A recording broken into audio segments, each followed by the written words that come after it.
इस वीडियो में हम प्रिजर्व्ड कलेक्टेड इनवर्टिब्रेट स्पेसिमेंस की केयर के बारे में डिस्कस करेंगे कि आपने प्रिजर्व्ड स्पेसिमेंस जो हैं, सैंपल जो हैं, उनको किस तरीके से रखना है। तो सबसे पहली चीज़ है स्टोर रूम, कि आपने अपनी तमाम कलेक्शंस जो हैं उनको एक सिक्योर एनवायरमेंटली कंट्रोल्ड कंडीशंस जो हैं उनमें रखना है। और स्पेसिमेंस जो हैं आपने उनको लाइट सोर्स जो है सनलाइट वहाँ से बिल्कुल दूर रखना है। और जो स्टेबल रिलेटिव ह्यूमिडिटी जो है वो इंश्योर करनी है, that must be between 45 to 55%। और जो टेम्परेचर है that must be between 10 degree centigrade and 22 degree centigrade. Store rooms जो हैं these are never completely immune to pests, के वहाँ पे पेस्ट जो है अटैक उसका खदशा हमेशा लगा रहता है। ठीक है, तो मोस्टली पेस्ट जो हैं वो अपने एग्स इनसाइड द स्पेसिमेंस ले कर देते हैं, जिसकी वजह से स्पेसिमेंस जो हैं उनको डैमेज कॉज होता है। तो रेगुलरली आप अगर उनकी क्लीनिंग या वैक्यूमिंग करते रहें स्टोर्स की, और फूड और ड्रिंक आइटम्स जो हैं वो वहाँ पे बैन कर दें, उनको वहाँ पर ना जाने दें, या वहाँ बैठ के खाना पीना जो है उसको अवॉइड करें, तो इस तरीके से भी आप पेस्ट जो है इनको कंट्रोल कर सकते हैं। और पेस्ट को मॉनिटर करने के लिए आप ट्रैप्स यूज़ कर सकते हैं, इंसेक्ट ट्रैप्स। मोस्टली जो है वो स्टिकी ट्रैप्स को यूज़ किया जाता है। और ट्वाइस अ ईयर आप अपने जो कलेक्शंस हैं उनको इंस्पेक्ट करें कि क्या इनके ऊपर पेस्ट एक्टिविटी हो है या नहीं है। नेक्स्ट है स्टोरेज। सिंपलेस्ट और सेफेस्ट वे जो है पेस्ट को रिड्यूस करने का, अगर आपके पास एंटोमोलॉजी या इंसेक्ट कलेक्शंस हैं तो सील कर दें अपने स्पेसिमेंस को। जो ड्रॉर्स हैं जिनमें आपने अपने स्पेसिमेंस रखे हुए हैं तो उनको आप सील करें, और इस वजह से जो पेस्ट जो है वो क्रॉल करके या मूव करके इसके अंदर जा सकते हैं, तो उसके चांसेस जो हैं वो बहुत हद तक रिड्यूस हो जाते हैं। ड्रायर इन्वायरमेंट्स जो हैं वहाँ पे आप इनको स्टोर करें, जहाँ पे मतलब लोअर रिलेटिव ह्यूमिडिटी होती है। वहाँ पे क्या होता है कि वुड श्रिंक कर जाती है, जिसकी वजह से जो ड्रॉर्स हैं उनमें गैप्स क्रिएट हो जाते हैं। ठीक है, तो ओल्डर जो कलेक्शन कैबिनेट्स हैं वो एयर टाइट नहीं होती हैं, तो वहाँ पे जो है एडिशनल मॉनिटरिंग रिक्वायर्ड होती है। जो ड्राई मटेरियल या ड्राई स्पेसिमेंट्स हैं इनको आप क्लियर पॉलीस्टाइरीन जो लिडेड बॉक्सेस होते हैं, ट्रांसपेरेंट होते हैं, उनके अंदर आप एसिड फ्री टिश्यू पेपर जो है ये भी ट्रांसपेरेंट होते हैं, इसके अंदर रख सकते हैं। और इस वजह से क्या होगा कि वो डस्ट से भी बच जाएंगे, और स्पेसिमेन जो है आप उसको ईजिली देख भी सकेंगे, और इसको जो हैंडलिंग है उसकी वो भी कम हो जाएगी। टैक्सीडर्मी स्पेसिमेंस जो हैं जिनको आपने इनको अपने क्लोज्ड कबर्ड्स जो हैं उनके अंदर स्टोर करना है, ताकि डस्ट बिल्डअप जो है वो कम हो जाए और पेस्ट अटैक जो है वो भी रिड्यूस हो जाए। टैक्सीडर्मी स्पेसिमेंस ऐसे स्पेसिमेंस होते हैं जो कि आपने स्टफ़ किए हुए होते हैं। और स्किन जो है इसको भी आपने सील्ड कबर्ड्स जो हैं इनके अंदर स्टोर रखना है। दोनों तरह की जो कलेक्शंस हैं इनको आपने रेगुलरली मॉनिटर करना है for paste activity. Next is safe handling. Handling अब आपने किस तरीके से करनी है कि डिस्पोजेबल नाइट्राइल ग्लव्स जो हैं ये आपने पहने हैं जब भी आपने जो इनको हैंडल करना है, ताकि आपकी स्किन के ऊपर जो ऑयल है या परस्पायरेशन है ये स्पेसिमेन के ऊपर ट्रांसफ़र ना हो। टैक्सीडर्मी स्पेसिमेंस जो है 1918 से पहले ये जो है इनको आर्सेनिकल सोप्स जो हैं इनसे ट्रीट किया जाता था, और इनके ऊपर जो sometimes noticeable as fine white powder नज़र आता है, that is because of the arsenical soap.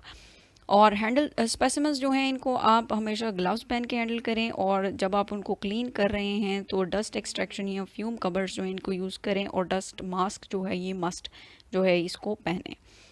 जो एंटोमोलॉजी स्पेसिमेंस हैं जो कि पिंड हैं, इनको आप स्पेशलाइज्ड कर्व्ड या ग्रिपिंग फोर्सेप्स जो हैं उनकी हेल्प से आप इनको हैंडल कर सकते हैं। और ओल्डर स्पेसिमेंस जो कि ड्राई हो चुके हैं, ब्रिटल हैं, ठीक है, और पिंस भी उनकी करोडेड हैं, तो उनको जब आपने रिमूव करना है तो वो स्लोली और केयरफुली रिमूव करना है।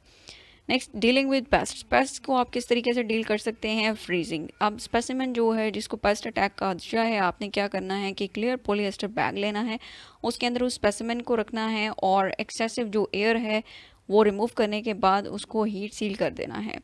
ठीक है, और ये पॉलीस्टाइरीन बैग्स जो हैं इनको आपने जो है पेट्सल टेप जो है उसकी हेल्प से भी सील कर सकते हैं।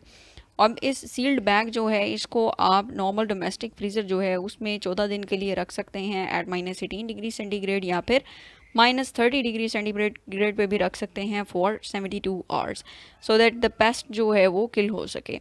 नेक्स्ट है इंसेक्टिसाइड्स कंस्ट्रेंट। जो है ये एक फ्यू परमिटेड केमिकल्स में से ये एक केमिकल है जो कि हम जो म्यूज़ियम कलेक्शंस हैं इंसेक्ट्स की उनको स्टोर करने के लिए या उनमें पेस्ट को कंट्रोल करने के लिए यूज़ कर सकते हैं। नेक्स्ट है इनोक्सिया। इनोक्सिया मींस कि जो आपका पेस्ट है उसको आप जो है this method starves the pest of oxygen, कि ऑक्सीजन की अवेलेबिलिटी हम उसके लिए कम कर देते हैं। ये किस तरीके से होता है कि स्मॉल एनॉक्सिक एनवायरनमेंट जो है वो आपने क्रिएट करनी है, किस तरीके से कि आपने एक सील बैरियर फिल्म लेनी है, ठीक है, और ऑक्सीजन स्कैवेंजर्स जो हैं उनको रखना है अलोंग विद योर स्पेसिमेन, ठीक है। ऑक्सीजन स्कैवेंजर्स जो हैं ये ऐसे केमिकल्स होते हैं जो कि ऑक्सीजन जो है उसको एलिमिनेट कर देते हैं उस माइक्रो एनवायरनमेंट के अंदर से, ठीक है। तो इस तरीके से आप एनॉक्सिक कंडीशन या एनवायरनमेंट क्रिएट करके भी पेस्ट को किल कर सकते हैं। नेक्स्ट है कि आप स्टोर्ड स्पेसिमेंस जो हैं उनको क्लीन किस तरीके से कर सकते हैं। तो सबसे पहले बाइंस डिजीज़।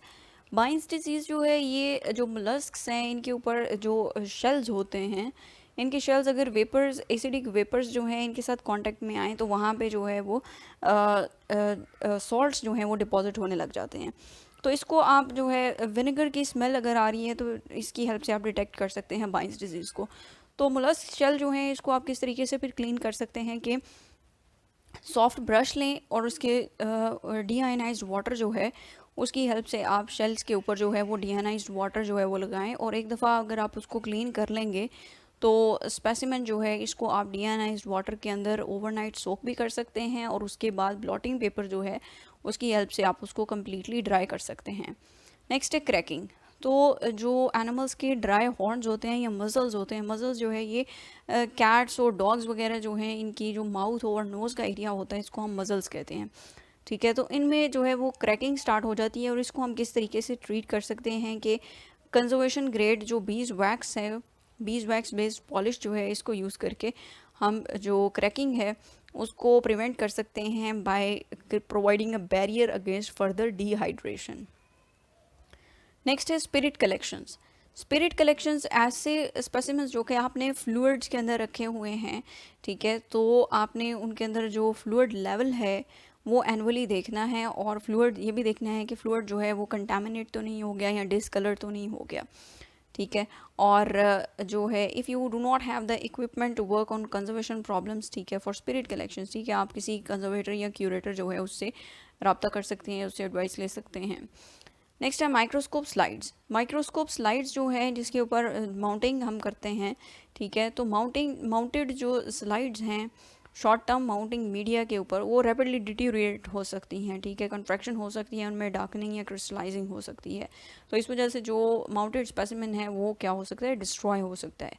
तो स्लाइड्स जो हैं इनको भी एनुअली चेक करना चाहिए, और if serious deterioration is noticed तो स्लाइड कंजर्वेटर जो है उसके साथ कांटेक्ट करें, और slides can be cleaned of surface dirt using cotton wool swabs, ठीक है। कॉटन वूल स्वैब या बर्ड जो है इसकी हेल्प से आप जो है इनको क्लीन कर सकते हैं और डैम्प कर सकते हैं विद डीआयोनाइज्ड वाटर, ठीक है। डीआयोनाइज्ड वाटर से डैम्प हुई हुई जो कॉटन वूल स्वैब्स हैं उनकी हेल्प से आप स्लाइड्स के ऊपर जो डर्ट है उसको क्लीन कर सकते हैं।